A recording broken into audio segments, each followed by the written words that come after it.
بسم اللہ الرحمن الرحیم۔ السلام علیکم، میں ہوں جاوید اقبال اور آپ دیکھ رہے ہیں پروگرام سچ کے ساتھ۔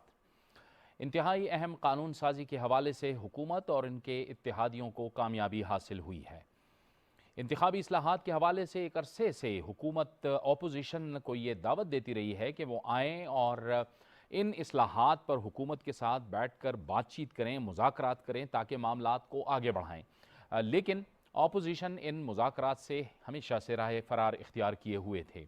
پھر مشترکہ پارلیمانی اجلاس کا اہتمام کیا گیا اور اس اجلاس میں اہم ترین بل یعنی انتخابی اصلاحات کا بل پاس کیا گیا۔ حکومت اور اتحادیوں کو اس حوالے سے کامیابی حاصل ہوئی اور اپوزیشن اپنی اکثریت ثابت کرنے میں ناکام ہو گئی، اور اپوزیشن جو دعوے کر رہی تھی کہ وہ اس بل کو پاس نہیں ہونے دیں گے، وہ ایسا کچھ بھی نہیں کر سکی۔ اور البتہ قومی اسمبلی کے اندر جو پارلیمانی مشترکہ اجلاس تھا اس کے اندر اپوزیشن کی جانب سے زبردست قسم کی ہلڑ بازی کی گئی اور شور کیا گیا، لیکن اس شور کے باوجود یہ تمام کے تمام پاس ہوئے۔ اہم ترین بل تھے جس میں ایک تو الیکٹرانک ووٹنگ مشین کا استعمال، یعنی آنے والے انتخابات میں الیکٹرانک ووٹنگ مشین کا استعمال کیا جائے، اس حوالے سے بل پاس ہوا، اور پھر اوورسیز پاکستانی جو پاکستان سے باہر تقریباً 90 لاکھ پاکستانیز رہتے ہیں، ان تمام پاکستانیوں کو، اوورسیز پاکستانیوں کو ووٹ کا حق بھی حاصل ہو گیا۔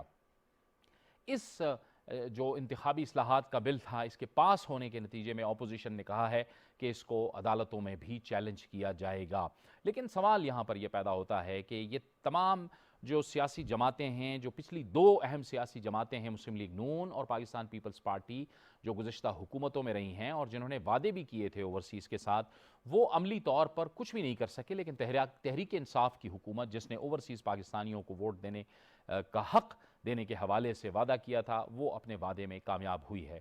اور اب سوال یہ پیدا ہوتا ہے کہ کس بنیاد پر اب ان اصلاحات کو عدالت میں چیلنج کیا جائے گا، کیونکہ یہ خود بھی اپوزیشن کے لیے ایک مصیبت بن جائے گی، کیونکہ ظاہر ہے اوورسیز پاکستانیز بھی سوال کریں گے اور اس کے ساتھ ساتھ پاکستان کے اندر بھی ان سے سوال ہوگا کہ کیوں کر پاکستان میں ایک صاف اور شفاف انتخابی نظام نہ آئے۔ ان تمام معاملات پر بات کرنے کے لیے آج ہم نے اپنی دعوت دی ہے پاکستان تحریک انصاف کی رہنما اور قومی اسمبلی کے رکن محترمہ اسما قدیر۔ اسما قدیر صاحبہ، آپ کو بہت خوش آمدید کہتے ہیں۔ اپوزیشن ایک یہ اعتراض بھی کرتی ہے کہ یہ 33 بل کیسے پاس ہو گئے، ایک دن میں اتنے کم وقت میں یہ بل کیسے پاس ہو گئے، اور اپوزیشن تو یہ دعویٰ کر رہی تھی کہ ہم یہ پاس نہیں ہونے دیں گے، لیکن حکومت اور ان کے الائز نے کمٹمنٹ شو کی۔ ہاں جی، تھینک یو اپنے پروگرام میں پہلے ودعو کرنے کے۔ بسم اللہ الرحمن الرحیم۔ اصل میں جاوید بات یہ پہلے آپ کا کویسچن تھا کہ اتنے بل کیسے پاس ہو گئے۔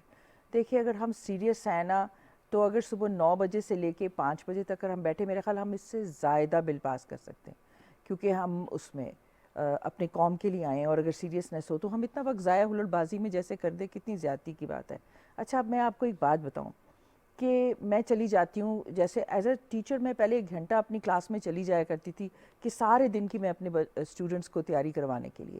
اب میں 1 گھنٹہ پہلے جاتی ہوں اور جتنے بل پہلے تو ہمارے پاس آ جاتا ہے ایجنڈا کہ کیا کیا ہوگا، اس کے بعد وہ ہم پڑھ لیتے ہیں، آن لائن بھی ہمارے پاس آ جاتا ہے اور ہم پڑھ لیتے ہیں، اور ہمارے گھروں کو بھی بھیج دیا جاتا ہے، پہلے ہی بھیج دیا جاتا ہے یہ ہوگا، ہمیں پڑھ لینا چاہیے۔ اچھا، اگر کوئی وہ تکلیف نہیں کرتا پڑھنے کی تو میں 1 گھنٹہ کبھی میرے سے مس بھی ہوئی تو میں یوزلی 1 گھنٹہ پہلے جاتی ہوں، اور اس کے بعد وہ لائن اپ کیے ہوتے ہیں، سٹیش کیے ہوئے ہوتے ہیں، جتنے بلز انہوں نے رکھے ہیں وہ پڑھنے کے لیے ممبر کے وہ ادھر سارے فلور پہ پڑے ہوتے ہیں، 1 سے لے کر 40 تک اس دن سارے پڑے ہوئے تھے، ہمیشہ پڑے ہوتے، کبھی آپ دیکھیں، اور 1 گھنٹہ پہلے لے کر وہ سارے ہم پڑھ سکتے ہیں، اور 1 گھنٹہ ہمیں چاہیے تھرو آؤٹ، ہم پورے جو امپورٹنٹ بلز ہیں جس پہ ان کو ایشو ہے وہ پہلے پڑھ سکتا ہے۔ اچھا، ظلم یہ ہے کہ میں 3 ایئرز سے یہ دیکھ رہی ہوں کہ جتنی دفعہ ایجنڈا آتا ہے اس کی ساری انفارمیشن سامنے پڑی ہوتی ہے اور اس کے بعد دی جاتی ہے، جس کا پہلے تو دی جاتی تھی وہ پھاڑ کے پھینک دیتے تھے، اب یہ وہ پڑا ہوتا ہے کہ جس کو ممبر کا فرض بنتا ہے کہ وہ جو اس کے پاس ایجنڈا سامنے آیا ہے اس کو جائے وہاں سے لے۔ اب آپ کے اللہ معاف کرے، اتنی محنت کرتے کوئی نوکر تو نہیں نا آپ کے پاؤں تک اٹھا کے، اور پاؤں بھی اٹھا کے آپ کو منہ میں ڈالے، دیٹس ناٹ فیئر کہ آپ جائیے، اٹھائیے اور پڑھیے، یہ کوئی بھی نہیں کرتا۔ مطلب کہ مجھے حیرت ہوتی ہے کہ یہ کوئی بھی نہیں کرتا۔ اور ایک